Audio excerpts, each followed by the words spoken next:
या एका पद्धतीचा वापर करून आपल्या ऊस पिकामध्ये आपल्याला विक्रमी उत्पादन नक्कीच मिळू शकतं। त्यासोबतच आपल्या ऊस पिकाची कांडी जास्तीत जास्त लांब होण्यासाठी, सोबतच आपल्या ऊस पिकाची हाईट चांगल्या प्रकारे होण्यासाठी, कांडीची जाडी होण्यासाठी, त्यासोबतच ऊस पिकाचे वजन वाढण्यासाठी देखील आपल्याला जास्तीत जास्त मदत आपल्याला या पद्धतीमुळे होत असतं। या पद्धतीचा वापर 50% शेतकरी आपल्या ऊस पिकामध्ये करत असतात। 50% शेतकऱ्यांना याविषयी माहिती देखील नाहीये। त्यामुळे या पद्धतीचा वापर योग्य वेळ कोणती, त्यासोबतच याचं प्रमाण किती घेतलं पाहिजे, या व्हिडिओमध्ये आपण संपूर्ण माहिती घेणार आहोत। त्यामुळे व्हिडिओ शेवटपर्यंत नक्कीच बघा। शेतकरी मित्रांनो, या पद्धतीचा वापर करत असताना आपल्याला जे काही आहे आपला ऊस हा 120 ते 140 दिवसापर्यंत झालेला असेल तर त्या वेळेस आपण याची फवारणी घेऊ शकता, ज्यामध्ये आपल्याला काही प्रामुख्याने काही घटकांचा ऍड करायचे, जे की म्हणजे आपल्या ऊस पिकामध्ये जास्तीत जास्त कांडी लांब होण्यासाठी, कांडीची साईज जाड होण्यासाठी, सोबतच ऊस पिकाचं वजन जास्त दुप्पट होण्यासाठी याचं देखील आपल्याला मदत मिळत असते। यामध्ये सर्वप्रथम जर म्हटलं तर आपल्याला एका एकरासाठी आपल्याला 200 लिटर पाणी पुरेसं आहे। त्यामुळे 200 लिटर पाण्यामध्ये आपल्याला काही औषधींचा ऍड करायचा आहे, ज्यामध्ये सर्वप्रथम म्हटलं तर आपल्याला GA चा वापर करायचा आहे। झेब्रुलिक ऍसिडचा आपल्याला 8 ग्रॅम पर्यंत इथे वापर करायचा आहे, ज्यामुळे काय होईल, आपल्या ऊस पिकाची कांडी जी आहे तर जास्तीत जास्त लांब होण्यासाठी मदत होऊ शकते। सोबतच आपल्या ऊस पिकाची कांडी जाड होण्यासाठी जास्तीत जास्त बेनिफिट आपल्याला इथे भेटू शकतात।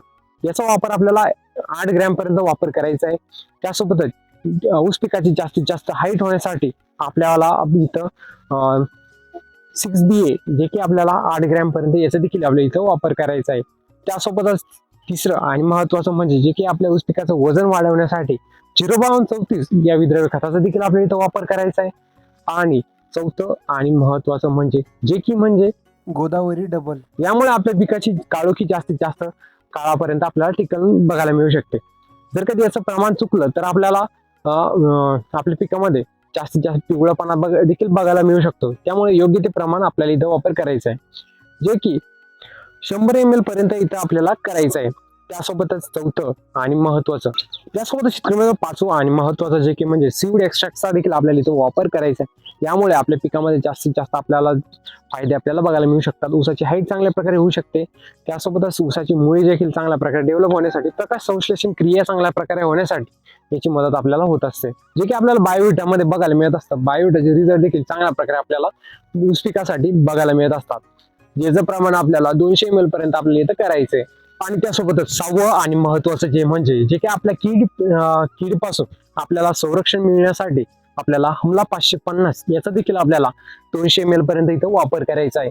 आणि बुरशीजन्य रोगांपासून वाचवण्यासाठी आपल्याला इथं साप पावडरचा देखील आपल्याला 200 ग्रॅम पर्यंत आपल्याला या फवारणीमध्ये वापर करायचा आहे।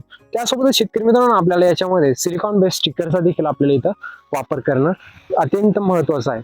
शेतकरी मित्रांनो, या कॉम्बिनेशनचा वापर आपण आपल्या ऊस पिकामध्ये करणार आहात का, कमेंटमध्ये मात्र नक्कीच सांगा। त्यासोबतच व्हिडिओ जर कधी माहिती पूर्ण वाटला असेल तर या चॅनलला सबस्क्राईब मात्र नक्कीच करू शकता, ज्यामुळे आपल्याला शेती संबंधित असे नवीन व्हिडिओ तुमच्यापर्यंत वेळेत मात्र नक्कीच मिळू शकतात। सोबतच शेतकरी मित्रांनो, या अगोदर जर कधी तुम्ही या कॉम्बिनेशनचा वापर केला असाल तर कमेंटमध्ये रिझल्ट सांगण्याला विसरू नका, जेणेकरून आपल्या इतर शेतकऱ्यांचा निश्चित रूपाने फायदा हा नक्कीच होऊ शकतो। चला तर मग भेटूया अशा नवीन व्हिडिओ नवीन अपडेट सोबत। तोपर्यंत धन्यवाद।